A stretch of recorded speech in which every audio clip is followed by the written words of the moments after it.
இதாகவே ஆவியானவரே இயேசுப்பா, இதனுடைய காரியங்கள் எல்லாம் உங்களுக்கு மட்டும்தான் தெரியும் தகப்பனே. இது உங்களுடைய ரகசியமான சில காரியங்கள். அந்த காரியங்களை உங்கள் கரத்தில் தருகிறோம். பொறுப்பு எடுத்து நடத்துங்க தகப்பனே. இயேசுப்பா, பொறுப்பேற்று நடத்துங்க தகப்பனே. ஆண்டவரே, உங்கள் ஊழியம் ஆண்டவரே, பிள்ளைகளுடைய இருதயங்களுக்கு ஏற்றவாறு நீங்கள் பேசுங்க. நீங்கள் கிரியைகளை நடப்பிக்க வேண்டுமா நாங்கள் ஜெபிக்கிறோம். பேசுங்கப்பா. இந்த மெல்லிய குரல் துணிக்கட்டும். இந்த அன்பின் பிள்ளைகளாகிய நாங்கள் ஆண்டவரே நாங்கள் கேட்கிறோம். உண்மையே எதிர்பார்த்து கொண்டிருக்கிறோம். பேசும் அடியார்களாக இருக்கிற நாங்கள் கேட்கிறோம். வார்த்தையின் ரகசியம், ஆழம், மறைபொருள், வெளிப்படாத ரகசியங்கள் அத்தனையும் வெளிப்படுத்தி நீங்கள் பேசும்படியாக ஜெபிக்கிறோம். நீரே மகிமை பெறுவீராக. இயேசுவின் நாமத்தில் பிதா. ஆமென். ஆமென். அல்லேலூயா. ஒரு பாடலை நான் பாடுகிறேன்.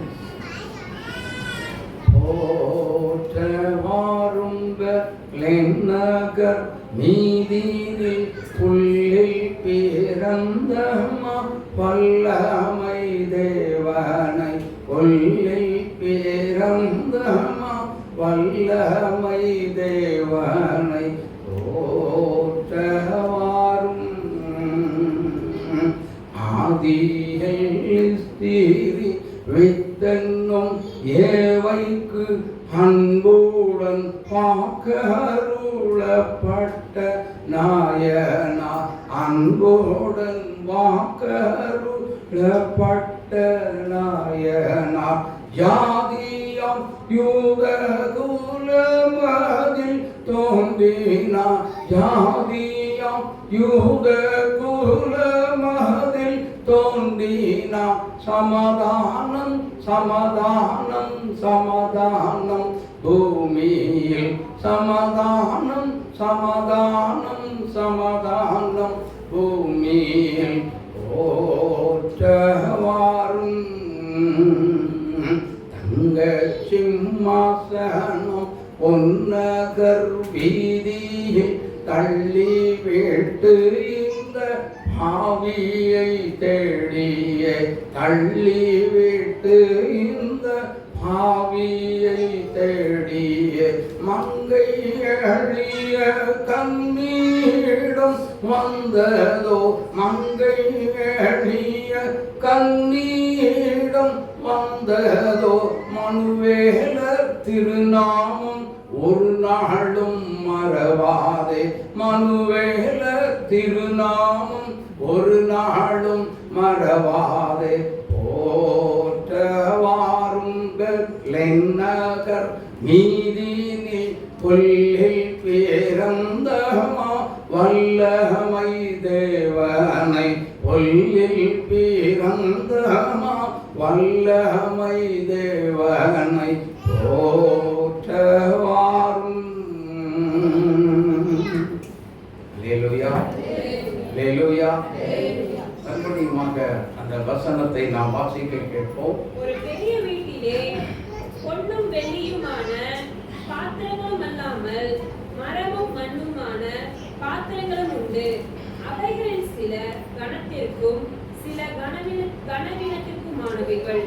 ஆகையால் ஒருவன் இவைகளை விட்டு தன்னை சுத்திகரித்துக் கொண்டால் அவன் பரிசுத்தமாக்கப்பட்டதும் எஜமானுக்கு உபயோகமானதும் எந்த நற்கிரியைக்கும் ஆயத்தமாக்கப்பட்டதுமான கனத்திற்குரிய பாத்திரமாய் இருப்பான். அல்லேலூயா. பாத்திரங்களில் நல்ல கவனிங்க. பாத்திரங்களில் பலவிதமான பாத்திரங்கள் நம்முடைய வீட்டுக்குள்ள இருக்கா? இருக்கு. பலவிதமான பாத்திரங்கள் இருந்தாலும் சில பாத்திரங்களை நம்ம என்ன செய்வோம்? ரொம்ப பத்திரமா மறைவான இடத்துல வச்சு பாதுகாத்து கொள்ளுவோம் இல்லையா? அது என்னன்னா, அதிகமாக இந்த குக்கர் மற்றும் இந்த என்ன மற்ற சில இந்த மாதிரி சில பொருட்கள் எல்லாம் சேதம் அடைந்து விடக்கூடாதபடி கவனமாக அந்த பாத்திரத்தின் மேலே எச்சரிக்கையாக இருப்போம். இதே போலத்தான் கர்த்தரின் பாத்திரம். பாத்திரங்கள்ல 2 விதம் இருக்கிறது. சில்வர் பாத்திரம் இருக்கு இல்லையா? அதே மாதிரி மண் பாத்திரமும் இருக்குது. இதே மாதிரி தான் மரத்தில் உள்ள பாத்திரங்களும் உண்டு. அதே போல செம்பு பித்தளையினால வந்த பாத்திரங்களும் உண்டு. பல விதமான உலக பிரகாரமாக எடுத்துக்கிட்டு பல விதவிதமான பாத்திரங்களை நாம் பார்க்க முடியும், அனுபவித்திருக்கிறோம். ஆனால் வேதத்திலே 2 விதமான பாத்திரங்களை குறித்து நாம் பார்க்க போகிறோம். அல்லேலூயா. இந்த மாதத்தினுடைய வாக்குத்தத்த வசனமே சங்கீதம்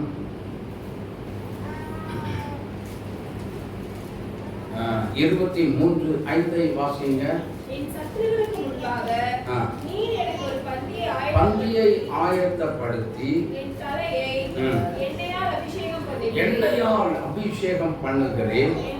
என் பாத்திரம் நிரம்பி வழிகிறது. சரி, தேவனுடைய பிள்ளைகளே, இப்போ ஆவியானவர் தான் இதெல்லாம் பேசணும், எனக்கு தெரியல. ஆனாலும் பேசுகிறது ஆவியானவர் தான். பாத்திரங்கள் என்று சொன்ன பொழுது கர்த்தரின் பாத்திரம், இன்னொன்று பேய்களின் பாத்திரம். அல்லேலூயா.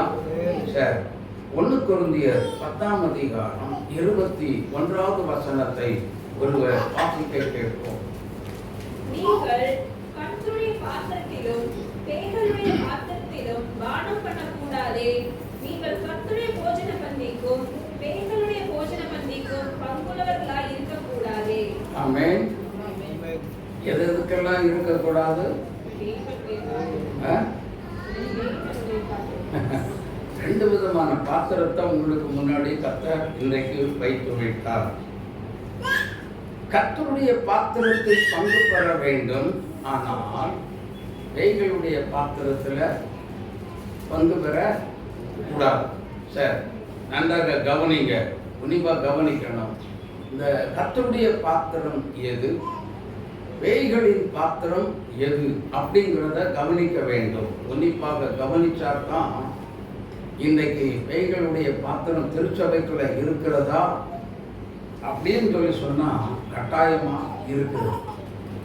அல்லேலூயா, அல்லேலூயா. எல்லாருக்குமே கொஞ்சம் இது ஒரு வினோதமான, எனக்கே கொஞ்சம் ஒரு வினோதமான ஒரு சத்தியம்தான். அல்லேலூயா. ஆனால் ஆண்டவர் சில காரியங்களை விளக்கம் கொடுத்தார் பாருங்க. கர்த்தரின் பாத்திரம் என்பது யார் யார் சத்தியத்தை கேட்டு, சுவிசேஷத்தை கேட்டு, இயேசு கிறிஸ்துவ சத்தியத்துக்கு செவி கொடுத்து, அதை விசுவாசித்து, அதை இருதயத்தில் வைத்து, இயேசுவின் மேல் விசுவாசம் வைத்து அவரை ஏற்றுக்கொண்டவர்கள் மாத்திரம் யாரு? கர்த்தரின் பாத்திரம். அல்லேலூயா, அல்லேலூயா. ஆமா, இதுவரைக்கும் திருச்சபையில் சொல்லப்படுகிற பிரசங்கிக்கப்படுகிற வார்த்தைகளை கவனித்து அதன்படி நடக்க முயற்சி செய்கிறோம். பார்த்தீங்களா? அவங்க எல்லாருமே கர்த்தருடைய பாத்திரம். சரி, பேய்களின் பாத்திரம் அப்படின்னா என்ன அப்படின்னு சொல்லி கேட்டீங்கன்னா நன்றாக கவனிங்க. இது ஒரு வினோதமான ஒரு பாத்திரம். எப்படி என்றால், கர்த்தருடைய சத்தத்துக்கு செவி கொடுத்து ரட்சிக்கப்பட்டிருப்பாங்க, அபிஷேகமே பெற்றிருப்பாங்க. ஆனால் சத்தியத்தை கேட்க நல்ல ஒரு மனசு அவங்களுக்குள்ள இருக்காது. சத்தியத்தின்படி நடக்க நல்ல மனசு ஒரு நாள் வராது. சத்தியத்திற்கு எதிர்த்தே பேச ஆரம்பிப்பாங்க. அல்லேலூயா. சத்தியத்தை வித்தியாசமாய் பேசிக் கொண்டிருப்பார்கள். நான் அப்படி ஆராய்ச்சி பண்ணினேன், இப்படி என் கூட பேசினார். ஏசப்பாவுக்கு என்ன சொல்லுவாங்க? ஏன் அப்பாம்பாங்க. ஆனா உள்ள என்ன இருக்காது? உள்ள என்ன இருக்காதுன்னா சத்தியம் உள்ளே இல்லை. என் தேவன் பாங்க வேஷம் போடுறவங்க இவங்க தான் எப்படிப்பட்டவங்க அப்படின்னு சொல்லி சொன்னா, இப்படிப்பட்ட ஆட்களை கொஞ்ச நாள் என்ன செய்யும், ஏதோ ஒரு தீர்க்க தரிசனம் வரும். நல்லா புரிஞ்சுக்கோங்க, கடைசி நாள் இது, கடைசி காலம். அதனால தான் சொல்றாரு, கொஞ்ச நாள் கர்த்தர் பயன்படுத்துகிற பாத்திரம் மாதிரி தீர்க்க தரிசனம் வரும். அபிஷேகம், ஓ அபிஷேகியும் அப்படின்னு சொன்னா அடுத்த நிமிஷம் என்ன ஆகும், அபிஷேகம் வந்துடும். சுகமாக மகனே அப்படின்னு சொல்லி சொன்னா உடனே சுகம் வந்துடும். ஹல்லேலூயா. ஆனா அவங்களுடைய நாள் போக போக போக போக அவங்களுடைய பேச்சிலே வித்தியாசங்களை பார்க்க முடியும். ஆமென், ஆமென். வேதத்துல எங்கேயாவது பரலோகத்துல பிதாவும் குமாரனும் பரிசுத்தாவியானவரும் சேர்ந்து நடன மாட்டாங்கன்னு வசனம் இருக்குதா? இருக்குதா? யாராவது சொல்லுங்க, இருக்குதா இல்லையா?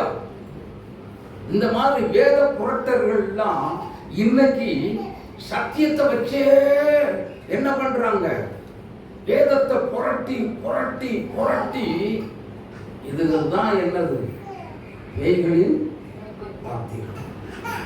வேத வசனத்தை புரட்டி கர்த்தருக்கு விரோதமாய் செயல்படுகிறவர் ஊழியக்காரன் தான் அந்தி கிறிஸ்துவுடைய ஆவியை உடையவனாக இருக்கிறான். இவர்களே பேய்களின் பாத்திரம். இதை புரிந்து கொள்ள வேண்டும். சத்தியத்துக்கு விரோதமாய் நடக்கிறவர்கள் தான் யாரு? சொல்லுங்க, என்ன பாத்திரம்? பேய்களின் பாத்திரம். சரி, நமக்கு இப்ப நம்ம கர்த்தருடைய பாத்திரத்தையே நான் பார்க்க போறேன். அல்லேலூயா. சரி, கர்த்தருடைய பாத்திரம் எப்படி உருவாக்கப்படுகிறது புரிந்து கொள்ளணும். ரோமர் 9ஆம் அதிகாரம் 21 முதல் 23 உள்ள வசனங்களை வாசிங்க பாருங்க. ரோமர் 9, 21, 23. நல்லா புரிஞ்சுக்கோங்க, தெளிவா வாசிக்கணும். மிதியிட்ட, மிதிக்கணும், மிதிக்காம ஏன் மிதிக்கணும் அப்படின்னு சொல்லி சொன்னா நல்லா கவனிங்க. ஏன் மிதிக்கணும், அந்த கல் அந்த உள்ள ஏன் மிதிக்கிறாங்க அப்படின்னா, நாங்க கடை வச்சிருந்த பொழுது பின்பதாக எங்க இந்த சட்டிப்பானை எல்லாம் செய்வாங்க. அந்த களிமண்ணை நல்ல மிதி மிதின்னு நல்ல வயசான ஒரு தாத்தா மிதி மிதின்னு மிதிப்பாரு. இஷ்டத்துக்கு மிதிப்பார், மணிக்கணக்கா மிதிப்பாரு. மிதிச்சு லைட்டா கொஞ்சம் கொஞ்சமா தண்ணி தொளிப்பாரு. கொஞ்சம் கொஞ்சமா தான் தண்ணி தொளிப்பாரு, அதிகமா தண்ணி தெளிக்கவே மாட்டார். மிதி மிதின்னு மிதிப்பாரு. சில நேரங்கள்ல அவருடைய காலை தூக்கி என்ன பண்ணுவார், இப்படி எடுப்பார்.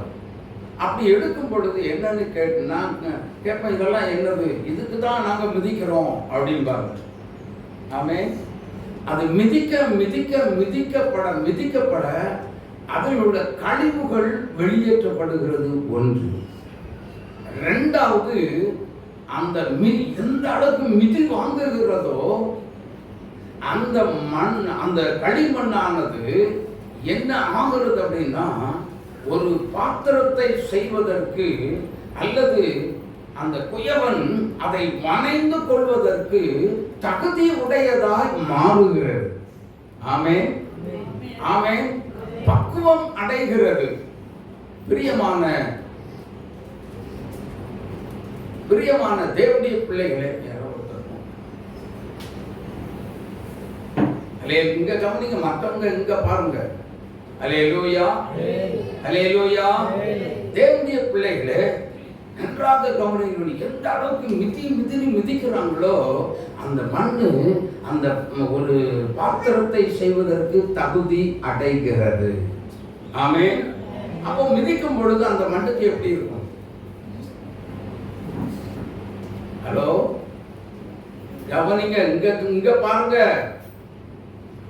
அந்த மண்ணை போட்டு மிதி மிதி மிதிக்கும் பொழுது எப்படி இருக்கும்? நைஸாயிரும். சரி, நம்மளை போட்டு கீழே போட்டு ஒருத்தர் மிதி மிதி மிதிக்கிறார் மேலே ஏறி, எப்படி இருக்கும்? சூப்பரா இருக்கும் இல்லையா? சூப்பரா இருக்கு, இன்னும் கொஞ்சம் மிதி அப்படின்னு சொல்லி சொல்லுவோம் இல்லையா? அப்படியா? சொல்லுங்க. ஏயா என்னை இப்படி போட்டு வாதிக்கிற? நானே உன்னைய நான் ஏதாவது பண்ணனா இல்லையா? தேவையில்லாம வந்து எதை வந்து இந்த மாதிரி ஏறி மிதிக்கிற அப்படின்னு கோபத்தோட இல்லையா? எந்திரிச்சனா உன்னை கொண்டே ஓடுவேன் அப்படி இப்படிலாம் சொல்லுவான். வசைபாடி இருக்கும் கோபத்துல. யோசித்து பாருங்க. அப்ப அத்தனை பாடுகளை பட்டாத்தான், அத்தனை உபத்திரவத்தை பட்டாத்தான் அது பக்குவம் அடைகிறது. அல்லேலூயா, அல்லேலூயா. இதே போலத்தான் நாமும் கிறிஸ்துவுக்குள், இது என்னது? மண்ணு. தேவன் நம்மை மண்ணினாலே உருவாக்கினார். ஆமென். ஆமா, சாதாரணமான ஒரு காரியம் அல்ல. அந்த மண் பாத்திரம் தான் நாம். எனக்கு அன்பான தேவனுடைய பிள்ளைகளே, இந்த மண் பாத்திரம் தேவனால் உருவாக்கப்படுகிறது என்று சொன்னால் வேதம் சொல்லுகிறது. யாக்கோபு எழுதின நிருபம் 5ஆம் அதிகாரம் 13வது வசனத்தை வாசித்து பார்க்கும் பொழுது, வாசிங்க. இன்னொரு வசனத்தை வாசிங்க. 2 தீமோத்தேயு 2ஆம் அதிகாரம் 13வது வசனத்தையும் வாசிங்க ஒருவர். யாக்கோபு எழுதின நிருபம் 5:13. உங்களில் ஒருவன் துன்பப்பட்டால் ஜெபம் பண்ண கடவன். போதும். அடுத்தது 2 தீமோத்தேயு 2:13. நாம் உண்மை இல்லாதவர்களாய் இருந்தாலும் அவர் உண்மையுள்ளவராய் இருக்கிறார். அவர் தம்மை தாம் மறுதலிக்க மாட்டார். அல்லேலூயா. அது இன்னொரு அந்த வசனம் என்னன்னா, அன்றியும் கிறிஸ்து இயேசுவுக்குள் தேவ பக்தியாய் நடக்க மனதாய் இருக்கிற யாவரும் என்ன செய்வாங்களா? துன்பப்படுவார்கள். அதுதான் வசனம் 3:12. அன்றியும் கிறிஸ்து இயேசுவுக்குள் தேவ பக்தியாய் நடக்க மனதாய் இருக்கிற யாவரும் துன்பப்படுவார்கள். அல்லேலூயா, அல்லேலூயா. அப்போ முதல்ல கிறிஸ்தவம் என்பது நல்லா புரிந்து கொள்ளுங்க. ஹலோ, நல்லா புரிந்து கொள்ளுங்க. ஏதோ இயேசுநாதர் ஏற்றுக்கொண்டால் நான் பெரிய கோடீஸ்வரன் ஆகிருவேன், நான் அப்படி வந்துருவேன், நான் கஷ்டப்படவே மாட்டேன், என் கஷ்டமெல்லாம் தீர்ந்துரும் அப்படின்னு நினைச்சு என்ன செய்யாதீங்க. மிதப்புல உட்கார்ந்துடாதீங்க. அல்லேலூயா. யோவான் எழுதின சுவிசேஷம் 16ஆம் அதிகாரம் 33வது வசனம் என்ன சொல்லுகிறது? வாசித்து பாருங்கள். யோவான் 16:33. என்னிடத்தில் உங்களுக்கு சமாதானம் உண்டாயிருக்கும் பொருட்டு இவைகளை உங்களுக்கு சொன்னேன். உலகத்தில் உங்களுக்கு உபத்திரவம் உண்டு. ஹலோ, உலகத்தில் உங்களுக்கு உபத்திரவம் உண்டு, துன்பம் உண்டு, துயரம் உண்டு, வேதனை உண்டு, கஷ்டம் உண்டு, பாடுகள் உண்டு, நெருக்கங்கள் உண்டு, அவமானம் உண்டு, எல்லாமே வரும். ஆனால் வேதம் என்ன சொல்லுகிறது? எப்படி இருக்க வேண்டும் என்று அந்த அவ்வளவு காரியங்களிலேயும் இத்தனை நிந்தை, அவமானம், பாடுகள், வேதனைகள், துன்பங்கள், துயரங்கள் எல்லாம் வந்த பொழுது நாம் எப்படி இருக்க வேண்டும் என்று வேதம் சொல்லுகிறது. வாசிங்க. ரோமர் 12:12 படி. நம்பிக்கையிலே சந்தோஷமாக இருங்கள். உபத்திரவத்தில் எப்படி இருக்கணுமா? உபத்திரவம். இன்னொரு இடத்துல நாம வாசிக்கிறோம், உபத்திரவம் பொறுமையை கொண்டு வருகிறது என்று. ஆமென், ஆமென். யோசித்து பாருங்க. அப்போ துயரம் உண்டு. இயேசுநாதர்கிட்ட வந்தா, ஹலோ, நம்ம எல்லாம் ரட்சிக்கப்படுவதற்கு இயேசு என்ன பாடுபட்டார் சொல்லுங்க. தெரியாதா?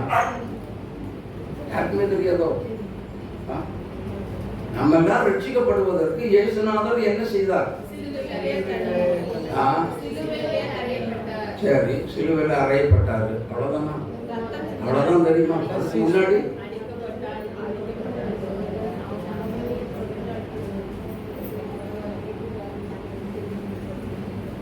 அடிக்கப்பட்டா, காயப்பட்டா, சாதாரண சொல்லி முடிச்சிட்டோம். ஒரு ஆணி குத்துனா காலில் குத்திருச்சுன்னு வைங்க, ஒண்ணு வேண்டாங்க, ஆணியை தூக்கி தூரப்படுங்க.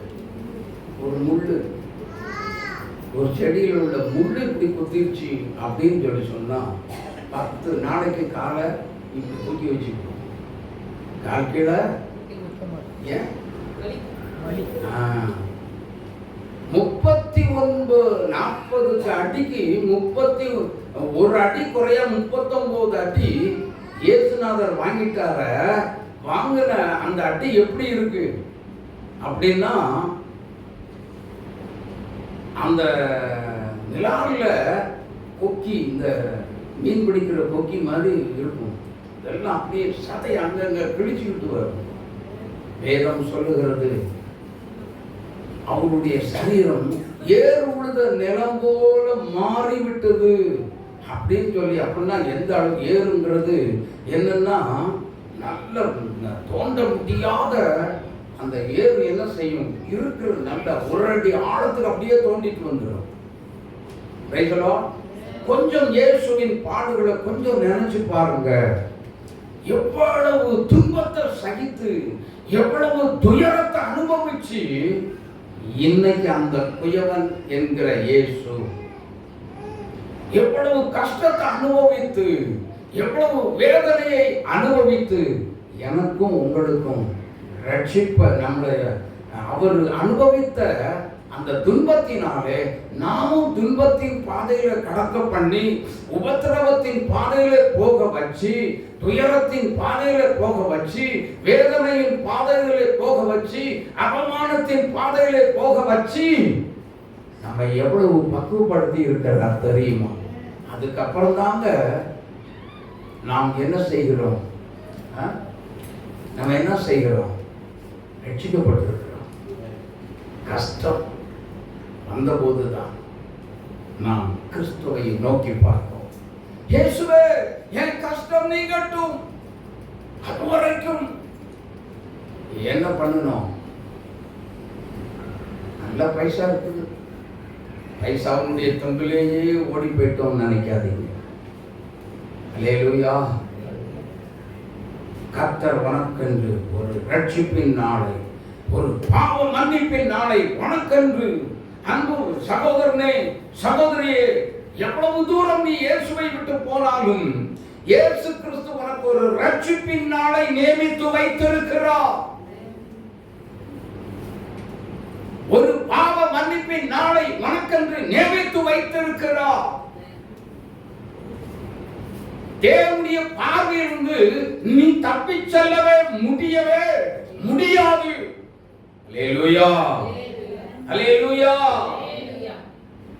தப்பிச்சு ஓட முடியுமா? கர்த்தருடைய பார்வையில வேதம் சொல்லுகிறது, இந்த உலகம் தேவனுடைய பார்வையில் எல்லாம் நிர்வாணமாக இருக்கிறது என்று சொல்லப்பட்டிருக்கிறது. கர்த்தருடைய கண்கள் பூமி எங்கும் உலாவி வந்து கொண்டே இருக்கிறது.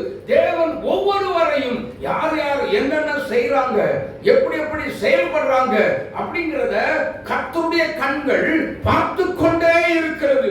ஒருவராகிலும் தேவனுடைய பார்வையிலிருந்து தப்பிச்சு போக முடியவே முடியாது. ஆமென், ஆமென். நான் ரகசியமா செய்தேன், எங்க அம்மா அப்பாவுக்கு தெரியாம செய்தேன், எல்லாம் செஞ்சிடலாம்.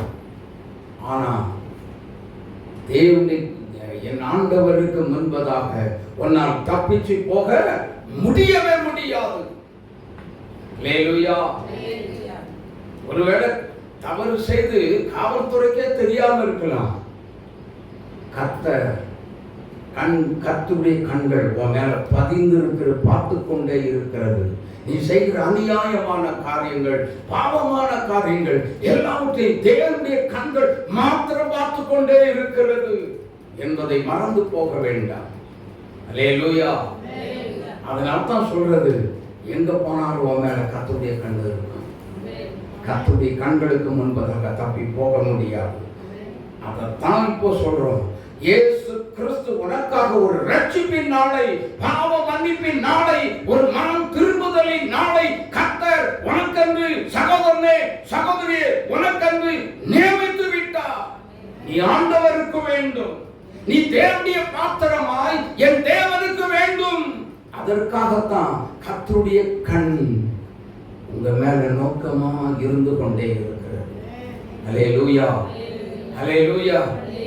பாதாளத்துல படுக்க போட்டாலும் வசனம் இருக்குங்க, நான் சொல்லல. நீ பாதாளத்துல படுக்க போட்டாலும் அங்கேயும் கர்த்தருடைய கரம் உன் மேல இருக்கும். ஆமென்.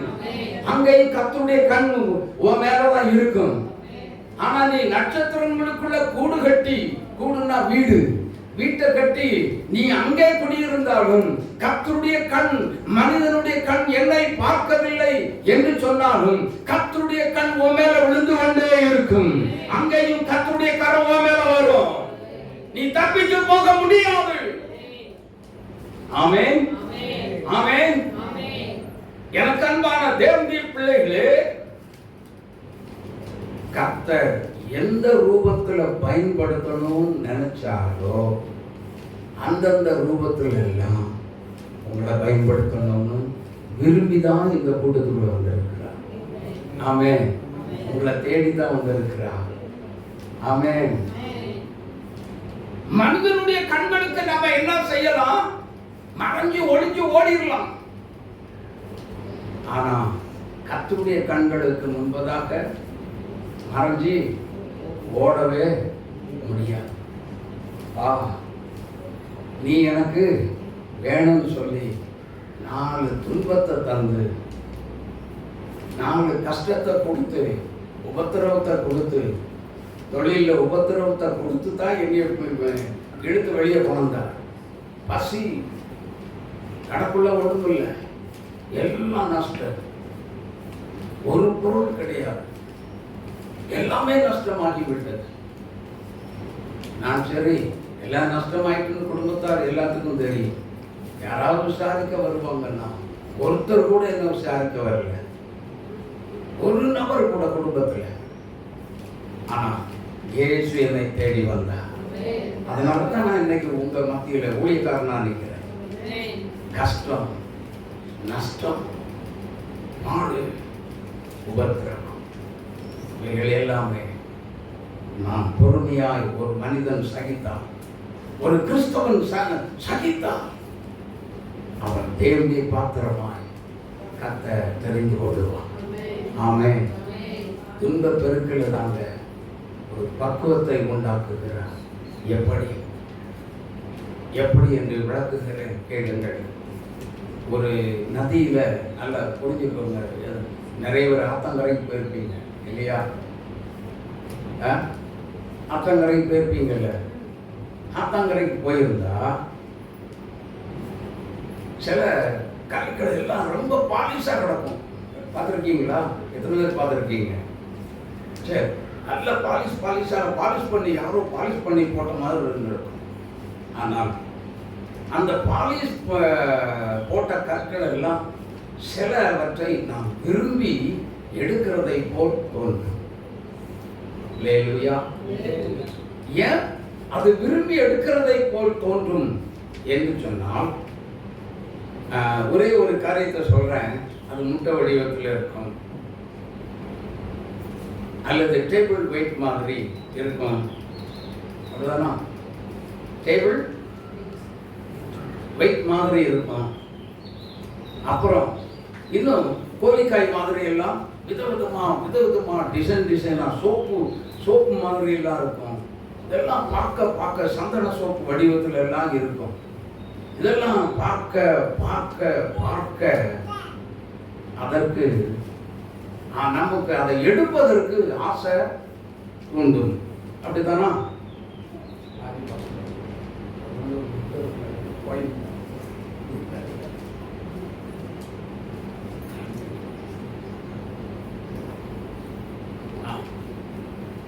நன்றாக புரிந்து கொடுங்க. இப்ப நல்ல ஒரு சூப்பரான நாட்டுக்கோழி முட்டை வச்சிருக்கிறேன்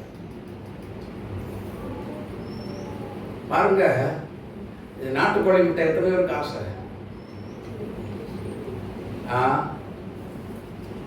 எத்தனை கோழி முட்டைன்னா எல்லாரும் சாப்பிட்றதுக்கு ஆசை வந்துடும். நாட்டுக்கோழி முட்டை தானா? சூப்பர். ஆனா நல்லா புரிஞ்சுக்கோங்க, இவ்வளோ பெரிய பாறாங்கல் என்ன செய்யும் தெரியுமா உங்களுக்கு? இவ்வளோ பெருசா இருந்திருக்கும். ஆனா அந்த கல்லு தண்ணியில இழுத்துட்டு வந்து வேக வேகமா இழுத்துட்டு வந்து கொஞ்சம் கொஞ்சமா ஒன்னோட ஒண்ணு உரசி கொஞ்சம் கொஞ்சமா தேஞ்சு உரசி கடைசியில ஒரு உருவம் அடைகிறது. என்ன உருவம் அடைகிறது அப்படின்னா, இந்த மாதிரி கோழி முட்டை மாதிரி, கோழி முட்டை மாதிரி, அப்புறம் சந்தன சோப் வடிவத்தில், இல்லை டேபிள் வெயிட் மாதிரி, இல்லைன்னா வேற ஏதோ ஒரு நாம் விரும்பத்தக்க ஒரு ரூபம் மாதிரி, அது இருக்கிற அழகை பார்த்தாலே பளிச்சுன்னு இருக்கும் இல்லையா? யோசித்து பாருங்க. துன்பம் வந்தாத்தான், துயரம் வந்தாத்தான் அந்த உருவத்தை, அவ்வளோ பெரிய பாறாங்கல், மிகப்பெரிய கல், துன்பம் வந்தாத்தான், துயரம் வந்தாத்தான், கஷ்டம் வந்தாத்தான் என்ன நடக்குது அப்படின்னா, இந்த மாதிரி கோழி முட்டை, நாட்டுக்கோழி முட்டை மாதிரி ஒரு உருவம் அடைந்து கொள்ளுகிறது. துன்பம் இல்லாவிட்டால் அது இருக்கிற இடத்திலே அப்படியே இவ்வளோ பெருசா தான், இவ்வளோ உயரமா, இவ்வளோ பெருசா இருக்கும் இல்லையா? யோசித்து பாருங்க. அது இருக்கிற இடத்துல இருந்தா அந்த துன்பம் அதுக்கு இல்லை, கஷ்டம் அதுக்கு இல்லை, பாடு அதுக்கு இல்லை, நெருக்கம் அதுக்கு இல்லை, உபத்திரம் அதுக்கு இல்லை, கஷ்டம் அதுக்கு இல்லை. அல்லேலூயா, அல்லேலூயா, அல்லேலூயா. இந்த முட்டை யாருக்கு வேணும்? உடச்சு கொடுத்துக்கலாமா? பாருங்க, உடைச்சிடலாமா? உடைச்சா இது இத வேலை செய்யறதுக்கு எப்படி எல்லாம் பண்ணியிருப்பாங்க. யோசித்து பாருங்க, எவ்வளவு கஷ்டப்பட்டிருக்கும், எவ்வளவு வேதனைப்பட்டிருக்கும், எவ்வளவு நெருக்கப்பட்டிருக்கும். இந்த உருவத்தை அடைவதற்கு இந்த மெட்டீரியல் ரொம்ப மனச்சு முட்டை மாதிரி எடுத்து ஐயோ என்ன பாடுபட்டிருக்கும் தெரியுமா? இந்த பாடு ஒரு வாலிபனுக்கு வந்தால், வாலிபனே என்னால புரிஞ்சுக்கோங்க, இந்த மாதிரி ஒரு கஷ்டத்தை திருச்சபைகளுக்கு உண்டாக்கித்தான் கர்த்தர் சவுலை பவுலாய் மாற்றி தேவன் கொண்டு வந்தார். கரந்தட்டி இயேசுவை மகிமைப்படுத்துங்க. ஹல்லேலூயா. திருச்சபைகளுக்கு உபத்திரம் வருகிறது என்றால் தேவன் மறைந்து கொண்டிருக்கிறார், தேவன் பக்குவப்படுத்திக் கொண்டிருக்கிறார். ஆமென். நெருக்கம் வந்தா ஐயோ என் கஷ்டம், எனக்கு ஏயா இந்த கஷ்டம் அப்படின்னு நினைக்காதீங்க. உபத்திரம் வந்தா, நெருக்கம் வந்தா, வேதனை வந்தா, துயரம் வந்தா, கடன் தொல்லையினால கஷ்டப்படுறேன், என்ன விசாரிக்க ஒருத்தருமே வரலையே அப்படின்னு வருத்தப்படாத. கர்த்தருடைய கண் உன் மேல இருந்து கொண்டே இருக்கிறது. ஆமென், ஆமென். நீ தனி ஆள் இல்ல, தேவனுடைய கண், தேவனுடைய பார்வை உங்கள் மேலே இருந்து கொண்டே இருக்கிறது. தனியா விட்டுட்டு போற கர்த்தர், அப்படிப்பட்ட தெய்வத்தை நீங்களும் நானும் ஆராதிக்கவே இல்லை. நம்மை விசாரிக்கிற தேவன், நம்மை விசாரிக்கிற தேவன். வேதம் சொல்லுது, சங்கீதம் 55:22 வாசித்துள்ளார்.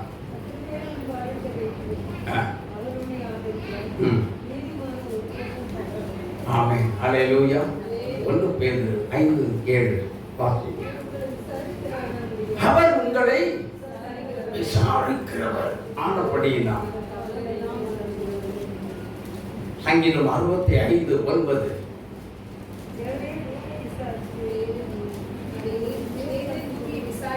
தேவரீர் என்ன செய்கிறாரா? ஆண்டவர் என்ன செய்கிறாரா? பூமியை விசாரிக்கிற தேவன். ஐயோ நான் தனிமையில விடப்பட்டுட்டேன், நான் கஷ்டப்பட்டுட்டேன், எனக்கு அந்த விசாரிக்க என் குடும்பத்துல ஒருத்தருமே எதிர்பார்க்காதீங்க.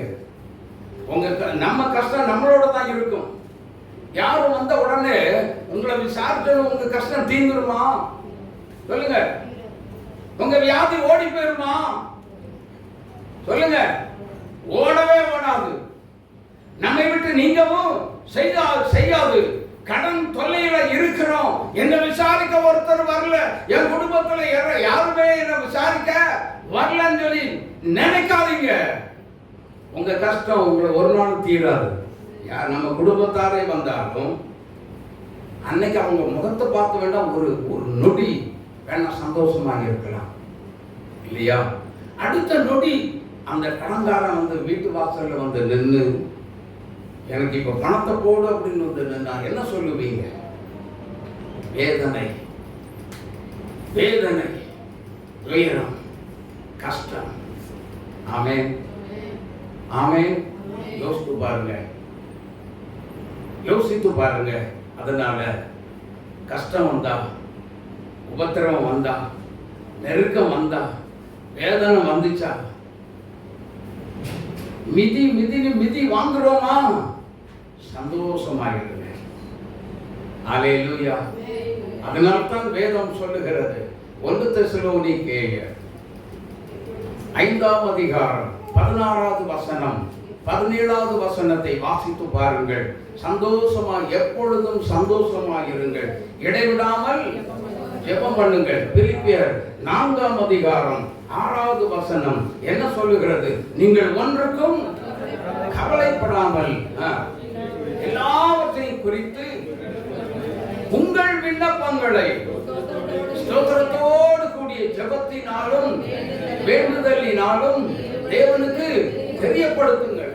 தானியேலுக்கு உபத்திரம் வந்துச்சு, நெருக்கம் வந்தது. தானியேல் எழுதின நிருபம் 6ஆம் அதிகாரம் 10வது வசனத்தை வாசித்து பாருங்கள். அவர் செய்த ஒரு காரியத்தை பாருங்கள்.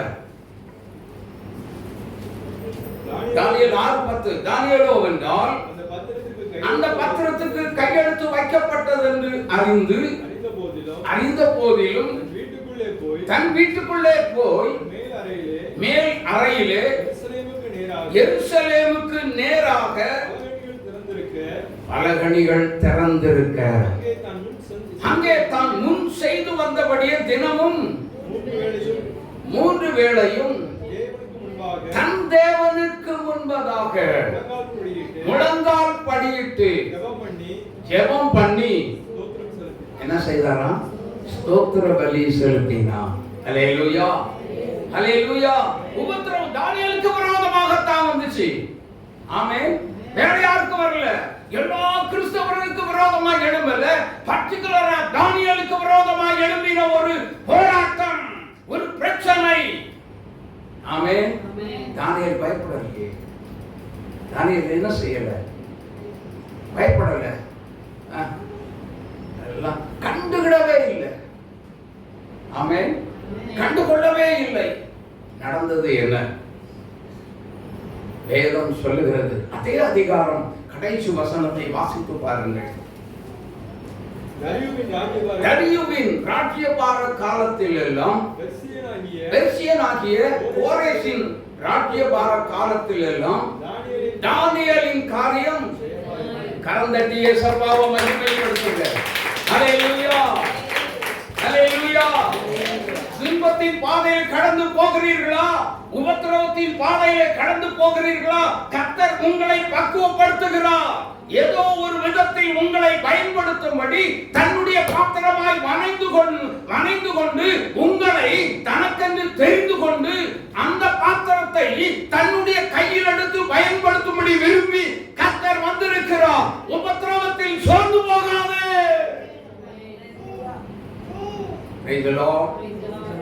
உபத்திரவம் நெருக்கத்துல அன்பு மகனே, உன்னை பார்த்து தான் கர்த்தர் சொல்றார், நீ சோர்ந்து போகாத. ஹல்லேலூயா, ஹல்லேலூயா. நெருக்கத்துல விடாய்த்து போகாத, மனசு விட்டு மனமடிந்து போகாத. இயேசு உன்னை தேடி வந்திருக்கிறார். இயேசுக்கு நீ வேணும். ஆமென், ஆமென்.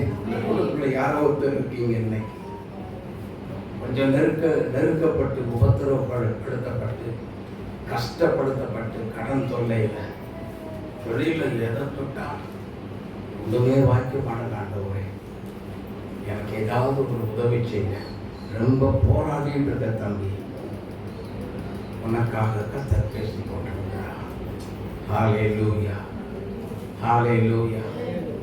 என் இயேசுவை அறியாது அந்த துன்பம் துயரம் உன்னை தேடி வரவில்லை.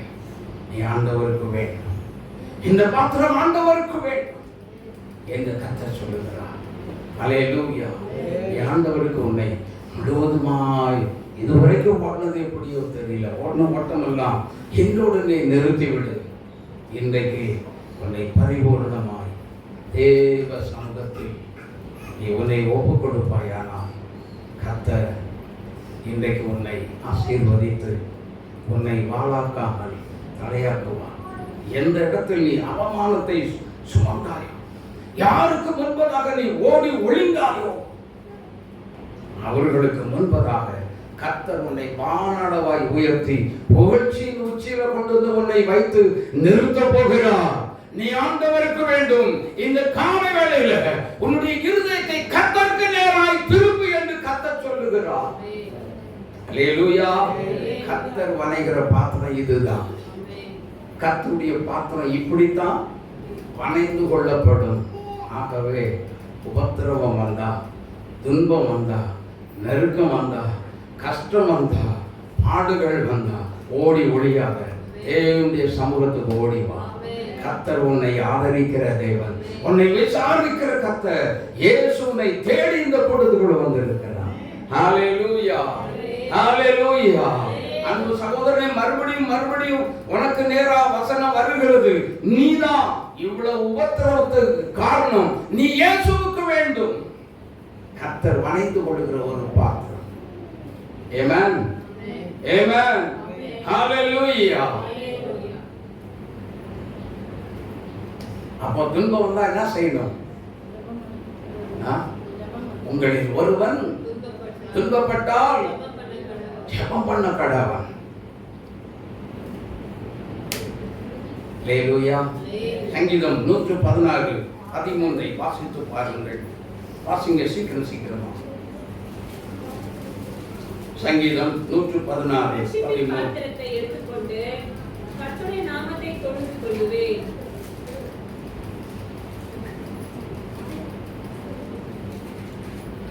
என்ன பாத்திரம்? ரட்சிப்பின் பாத்திரத்தை. என்ன பாத்திரம்?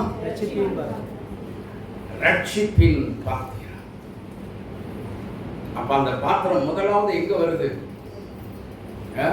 கர்த்தர் பயன்படுத்துகிற ஒரு பாத்திரம், வணைந்து கொள்ளுகிற ஒரு பாத்திரம், பாவ மன்னிப்பு மீட்பின் பாத்திரமாய் ரட்சிப்புக்குள்ள வருகிறது. அல்லேலூயா, அல்லேலூயா. அப்போ உள்ள என்னன்னா சுத்தப்படுத்தப்படுகிறது. அந்த பாத்திரம் என்ன செய்யப்படுகிறது? ஹலோ சொல்லுங்க, எல்லாம் சொல்லுங்க. அது சுத்தமாக்கப்படுகிறது. வேதம் என்ன சொல்லுகிறது? ரட்சிப்பின் பாத்திரம் அப்படின்னு சொல்லி சொன்னா வேதம் சொல்லுகிறது இயேசு கிறிஸ்துவுடைய 1 யோவான் 1:7 வாசிங்க. அவர் ஒளியில் இருக்கிறது போல நாமும் ஒளியிலே நடந்தால் ஒருவரோடு ஒருவர் எப்படி இருப்போம்? ஐக்கியமாய் இருப்போம். அவருடைய குமாரனாய் இருக்கிற இயேசு கிறிஸ்துவின் ரத்தம் சகல பாவங்களை நீக்கி நம்மை சுத்திகரிக்கிறது. பாத்திரம் எப்படி சுத்திகரிக்கிறது? எப்படி சுத்திகரிக்கப்படுகிறது பாத்தீங்களா? முதல்ல மிதியுண்டு பக்குவப்பட்ட உடனே அந்த பாத்திரத்தை உருவாக்கி ரெடி பண்ணி வச்சதுக்கு அப்புறம் அந்த பாத்திரம் சுத்தப்படுத்தப்பட வேண்டும். அல்லேலூயா, அல்லேலூயா. ஆமா, உருவாக்கப்பட்ட பாத்திரம் பச்சையா இருக்கும். அது உபயோகப்படுத்த முடியாத ஒரு பாத்திரமாகத்தான் இருக்கும். ஆனா அது எங்க வரணும் அப்படின்னா நெருப்புக்குள்ள போய்தான் சுடப்பட்டே ஆக வேண்டும். அல்லேலூயா. பலி என்ன செய்யணும்? கேட்டீங்கல்ல?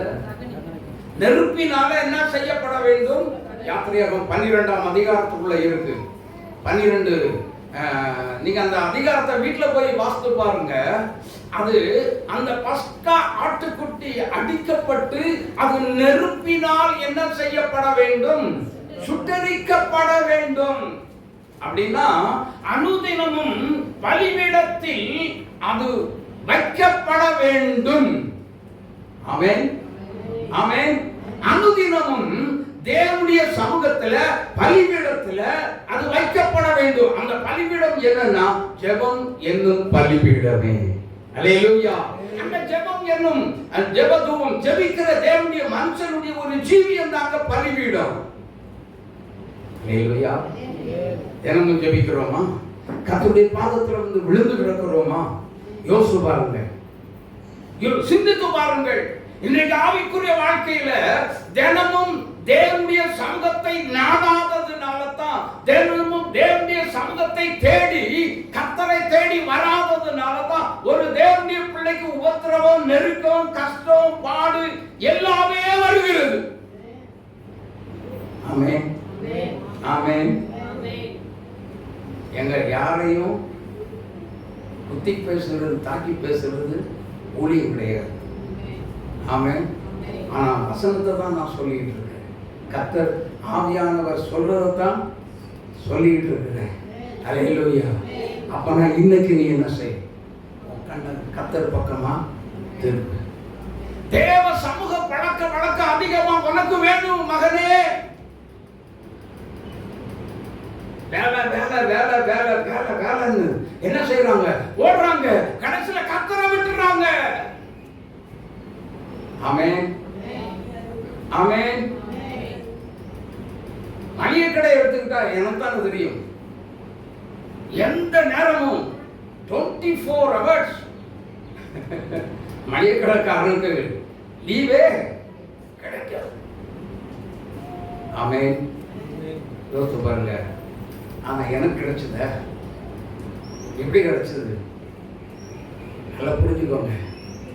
கடையை பூட்டிட்டா என் கடைக்குள்ள என்ன தவிர யாரையுமே கூட, எனக்கு எங்க கடையில் ஒரு பையன் இருந்தான். அவன் நல்ல சின்ன பையன். அண்ணே நான் இதோட வந்து படுத்துக்கிறேனே. நான் யாரையுமே அனுமதித்ததே இல்லை. நான் ஒரு ஆள் உள்ள போய் என்ன செய்வேன்? அப்படியே தேவ சமூகத்தில் விடிய விடிய உட்காந்துக்குவேன். அல்லேலூயா. சரி, என்னையா இது இவ்வளோ கஷ்டத்தின் மத்தியிலேயும் மளிகை கடைன்னா தெரியல. கடையை போட்டதுக்கப்புறம் எப்படி இருக்கும்? மளிகை கடை எத்தனை பேர் வச்சுருக்கீங்க தெரியும்.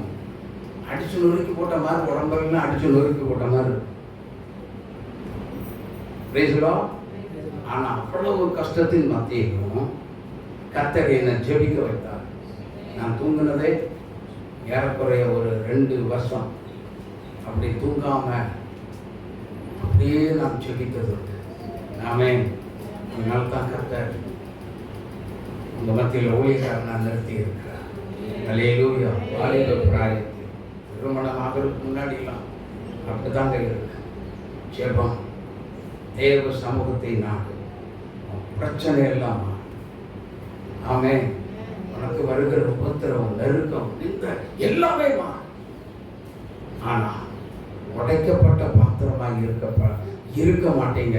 கர்த்தரால் பயன்படுத்தப்படுகிற நீங்க பாத்திரமா, கர்த்தருடைய கரத்துல இருக்கக்கூடிய, கர்த்தர் விரும்பி எடுக்கக்கூடிய பாத்திரமா இன்றைக்கு உங்களை வரைந்து கொள்ளுவார். அல்லேலூயா, அல்லேலூயா. எனக்கு அன்பான கர்த்தருடைய பிள்ளைகளே, வாசிங்க மத்தேயு 25ஆம் அதிகாரம் 4வது வசனத்தை படிங்க. சீக்கிரம் முடிக்கிறேன். மத்தேயு 25:4.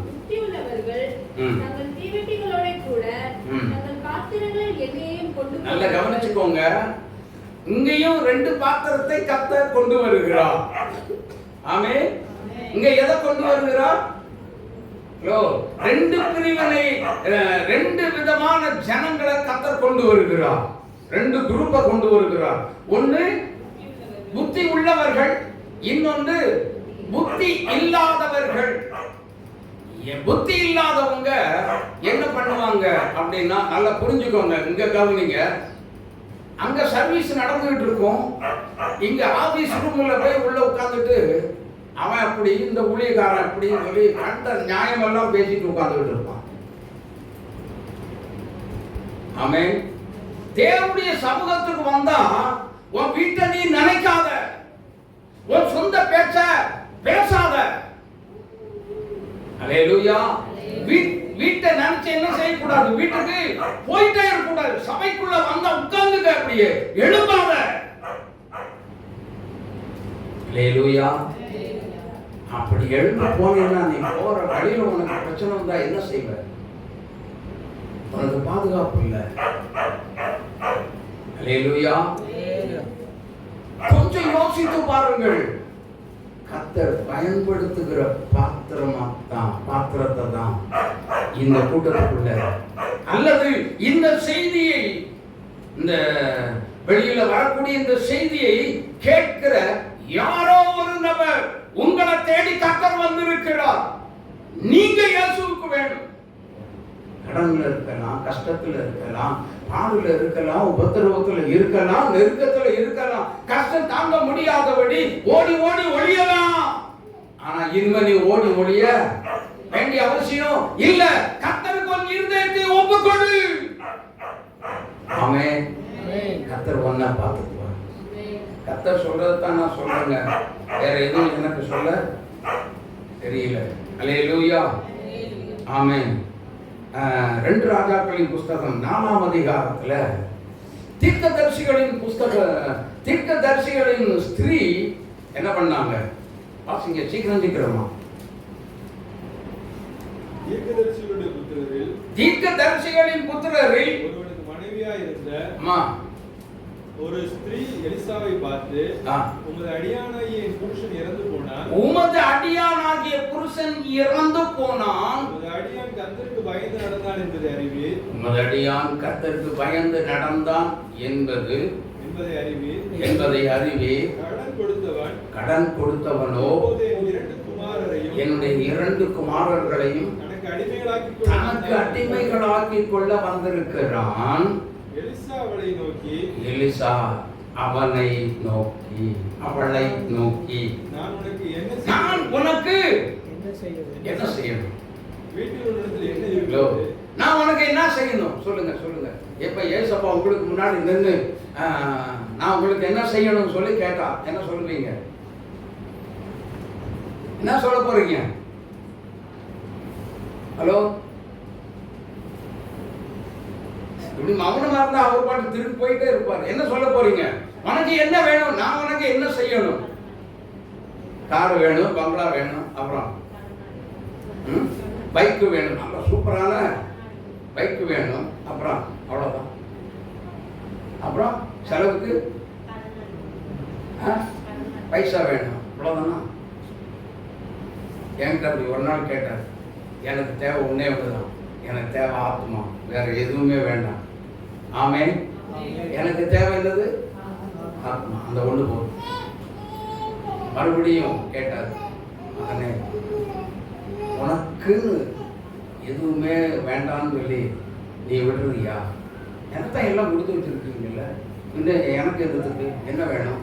எல்லாத்தையுமே தந்துட்டீங்க.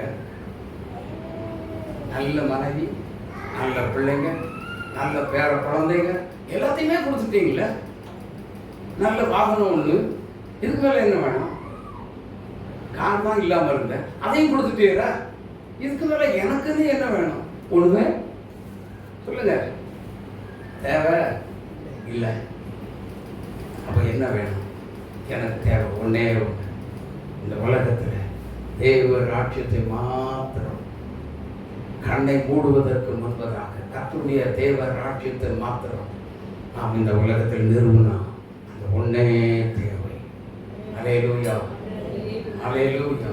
அந்த ஒரே பாரம் தான், அந்த ஒரே பாரம் தான்.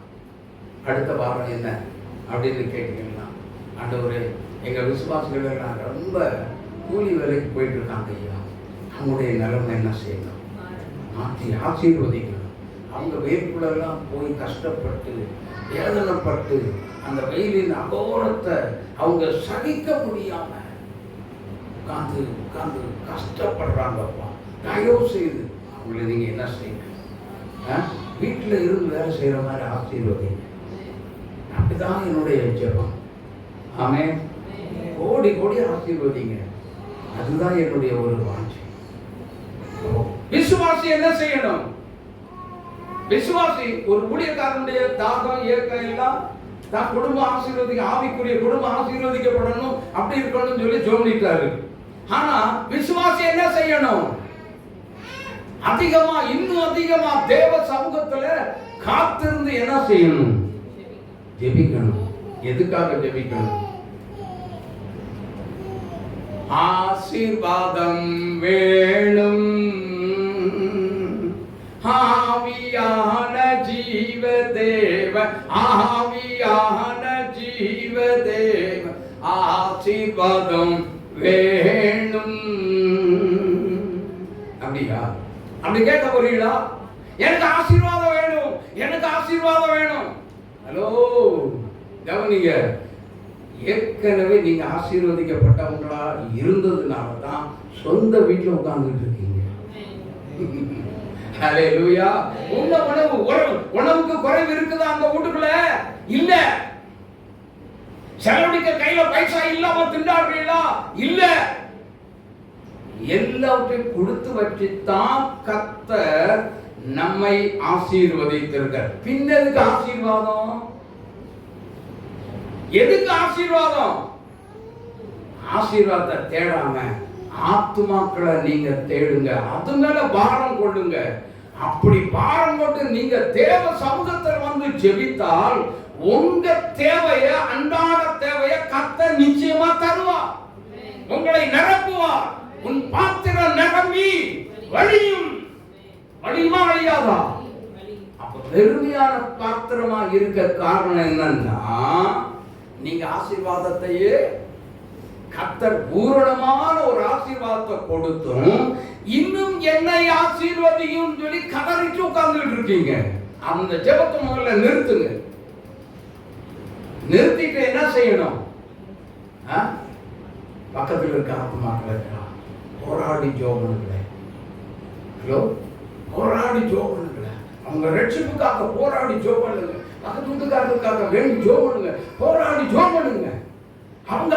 அவங்க நல்லா இருக்கட்டும் சொல்லி ஜோபனுங்க. அவங்க நல்ல செழிப்பாகட்டும் சொல்லி ஜோபனுங்க. ஆசீர்வாதமா இருக்கட்டும் சொல்லி ஜோபனுங்க. அவங்களுக்காக நோய்வாய் இல்லாம நல்லா இருக்கணும் ஆண்டவரேன்னு சொல்லி ஜோபனுங்க. பார்க்கலாம், கர்த்தர் உங்களை ஆசீர்வதிப்பார். ஆமென். ஆசீர்வதிப்பாரா? நீங்க ஆசீர்வாதத்தை கேட்க வேண்டிய அவசியம் இல்ல. ஆசீர்வாதத்தை தயவு செய்து கேட்காதீங்க. யோபு கேட்டாரா? யோபு 42:10 வாசித்து பாருங்க. வேதம் சொல்லுகிறது, யோபு தன் சிநேகிதனுக்காக வேண்டிக் கொண்ட பொழுது கர்த்தர் அவனுடைய சிறையிருப்பை மாற்றினார். யோபுக்கு முன்னிருந்ததை காட்டிலும் இரட்டத்தனையான ஆசீர்வாதத்தை கொடுத்தார். அல்லேலூயா. கஷ்டத்துல நீங்க உங்களை கர்த்தர் எப்படி ஆசீர்வதித்தாரோ, மற்றவர்களுக்காக நீங்கள் ஜெபித்து அவருடைய ஆசீர்வாதத்துக்காக நீங்கள் ஜெபிக்கும் பொழுது கர்த்தர் உங்களையும் உங்க குடும்பத்தையும் உங்க பிள்ளைகளையும் வர்த்திக்க பண்ணி ஆசீர்வதித்து பணியை பெருக செய்து வைத்து விடுவார். கரம் தட்டி இயேசுவாவை மகிமைப்படுத்துங்க. ஒரு நாள் வீட்டுக்கு குறை வராது, ஆசீர்வாத குறைவு வராது, அப்ப குறைவு வராது, கரந்துள்ள வராது, கஷ்டம் வராது, நஷ்டம் வராது. வித்தியாசமான ஒரு ஜெபம் இருக்க வேண்டும். ஆமென், ஆமென். சும்மா கிறிஸ்தவன் 40 வருஷ கிறிஸ்தவன், 60 வருஷ கிறிஸ்தவன், 70 வயது கிறிஸ்தவன் என்று மாறுபட்ட கிறிஸ்தவனாய் வாழாதே. கர்த்தரை செலிப்ரேஷன் பண்ணுகிற கிறிஸ்தவனாய் வாழ வேண்டும். அப்படிப்பட்ட பாத்திரத்தை தான் கர்த்தர் கரத்தில் எடுத்து பயன்படுத்துவார். அல்லேலூயா. அந்த பாத்திரமா, அந்த பாத்திரத்துல நீங்க இருக்கணும். இன்னைக்கு நீங்க இருக்கணும். உங்களை ஒப்பு கொடுங்க. அன்பு தம்பி, உன்னை நீ ஒப்பு கொடு. ஆமென், ஆமென். இன்னைக்கு உன்னை ஒப்பு கொடுக்கலாமா? கண்கள் மூடி நாம் ஜெபிக்கலாம். ஹல்லேலூயா. மீதிய சாயங்காலம் கேட்கலாம்னு நினைக்கிறேன். மீதியை சாயங்காலம் கேட்கலாம். ஓ ஹல்லேலூயா ரபாண்டா. ஓ மகிமை மகிமை. ஜோம் பண்ணுங்க ஜோம் பண்ணுங்க ஜோம் பண்ணுங்க, அப்படியே ஜோம் பண்ணுங்க. ஓ க்ளோரியஸ் வண்டர்ஃபுல்லா வண்டர்ஃபுல்லா. இயேசுவே உங்களை அர்ப்பணிங்க, உங்களை அர்ப்பணிங்க. உங்க கஷ்டத்தை நினைக்காதீங்க.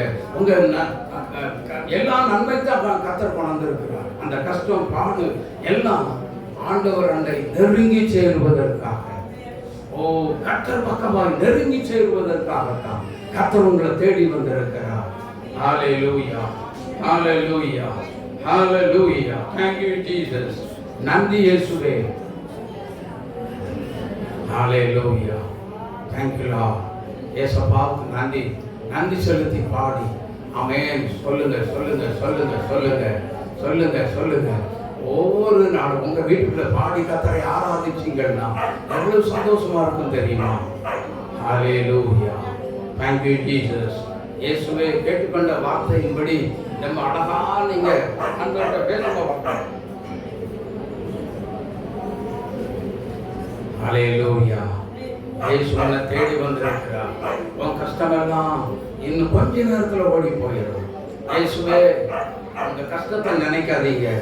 மற்றவங்களுடைய கஷ்டத்தை நினைச்சு இது மாதிரி என்னைய மாதிரி எத்தனை பேர் கடன் தொல்லையில கஷ்டப்பட்டு இருப்பாங்க, அவங்களெல்லாம் நீங்க ஆசீர்வதிங்க. அந்த தீர்க்கதரிசியினுடைய வீட்டுக்குள்ள கர்த்தர் போய் உங்கள்கிட்ட என்ன இருக்குன்னு கேட்டார்.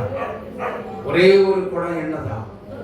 அந்த எண்ணெய பக்கத்து விட்டு எல்லாத்துலேயும் பாத்திரத்தை வாங்கிட்டு வந்து நீ ஊத்துனாரு. ஒரு குடம் எண்ணெய் தான். அது அப்படியே அது பலுகி பெருகிருச்சு. ஹல்லேலூயா. உங்ககிட்ட இருக்கிறது ஒன்னே ஒன்றுதான். அது பலுகி பெருக கர்த்தரிடத்தில் நீ திரும்பி வா மகனே. கர்த்தர் உன்னை அழைக்கிறார். இயேசு உன்னை அழைக்கிறார். இதுவரைக்கும் கஷ்டத்தை நீ அனுபவித்திருக்கிறார், நெருக்கத்தை நீ அனுபவித்திருக்கிறார். கடன் தொல்லைக்கு எல்லாம் கடன்காரனை பார்த்தா ஓடி ஓடி ஒளிஞ்சிருந்திருக்கிறான். ஆனா இயேசு உன்னை தேடி வந்திருக்கிறார். அவருக்கு முன்னாடி இயேசுவை தேடி நீ ஓடிவா. இயேசுவே எனக்கு நீர் வேண்டும். என் வாழ்க்கையெல்லாம் உமக்கென்று அர்ப்பணிக்கிறேன். என் வாழ்க்கையெல்லாம் உமக்கென்று அர்ப்பணிக்கிறேன். என்னை நீர் ஏற்றுக்கொள்ளும். என்னை நீர் ஏற்றுக்கொள்ளும். என்னை நீர் ஏற்றுக்கொள்ளும். உன் கடன் தொல்லை இன்னும் பாருங்க, உனக்கு தெரியாமலே கண்ணை மூடி முடிக்கும் முன்னாடி அப்படியே மாறி ஓடி போகும். நீ கையிட்டு செய்கிற தொழில் கர்த்தர் மிகப்பெரிய ஒரு ஆசீர்வாதத்தை கர்த்தர் கொடுக்கும்படி இறங்கி வந்திருக்கிறார். நீ ஆண்டவருக்கு வேண்டும். நீ தேவன் வணைந்து கொள்ளுகிற ஒரு பாத்திரமாய் கர்த்தர் விரும்பி வந்திருக்கிறார். கர்த்தருக்கு உன்னை ஒப்பு கொடு. ஆண்டவருக்கு உன்னை நீ ஒப்பு கொடு மகனே. அன்பு சகோதரி உன்னையும் தேடி வந்திருக்கிறார். ஓ அன்பு மகளே, வாலிப மகளே, நீ இயேசுவுக்கு வேண்டும். நீ இயேசுவுக்கு வேண்டும். நீ இயேசுவுக்கு வேண்டும். இயேசு உன்னை தேடி வந்திருக்கிறார். உன் அருகில் தான் வந்து நின்று கொண்டிருக்கிறார். கலங்காதே. இயேசுவை பார். இயேசுவை நோக்கி பார். இயேசுவை எனக்கு இறங்கும் என்று கூப்பிடுங்க, கூப்பிடுங்க, கூப்பிடுங்க, கூப்பிடுங்க, கூப்பிடுங்க. உங்களை ஜீவ பலியா அர்ப்பணிக்கிறீங்களா? உங்களை ஜீவ பலியா அர்ப்பணிக்கலாமா? ஒரு பாட்டை பாடுறேன். அந்த பாட்டில் மற்றவங்க யாரும் பாட வேண்டாம். நான் ஒரு ஆள் பாடுறேன் பாருங்க. அந்த பாட்டு பாடும் பொழுது ஜெபத்தின் வாயிலாக நீங்கள் அப்படியே உங்கள் இருதயத்தை கர்த்தருக்கு நேராக திருப்பி இயேசுவே ஒரு வார்த்தை மட்டும் சொல்லணும். இந்த வார்த்தையை கவனித்து இந்த வார்த்தையை சொல்லணும். இயேசுவே என் ஜீவியத்தை முற்றிலும் உமக்கென்று அர்ப்பணிக்கிறேன். அந்த ஒன்னே போதும். ஹல்லேலூயா. கர்த்தர் எல்லாரும் யார் யார் மனப்பூர்வமாக ஒப்பு கொடுக்குறீங்களோ அவங்கள கர்த்தர் வல்லமையாக பயன்படுத்துவார். பாடலாமா? என்னை ஜீவ பலியால் ஒப்பு கொடுத்தேன், ஏற்றுக்கொள்ளும் இயேசுவே அப்படிங்கிற பாடலை எல்லாரும் கீர்த்தன பாடல் தான், தெரிந்த பாடலாக தான் இருக்கும். எல்லாரும் நாம் பாட போகிறோம். ஹல்லேலூயா. Thank you Jesus. என்னை ஜீவ பலியா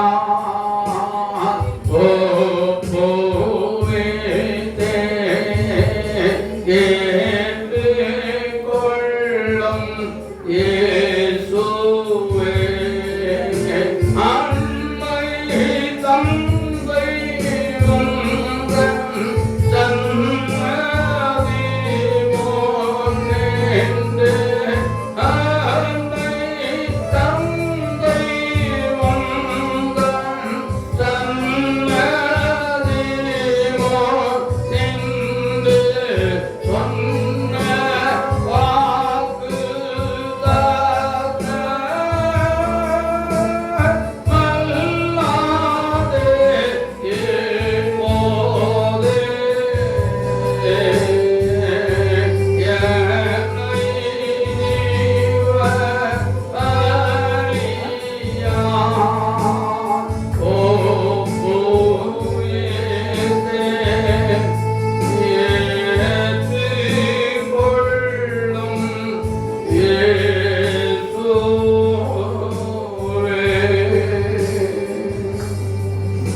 அர்ப்பணித்து விட்டீர்களா?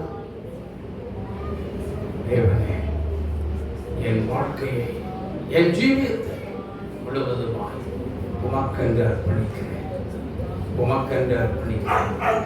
என்னையே என்னையே என்னையே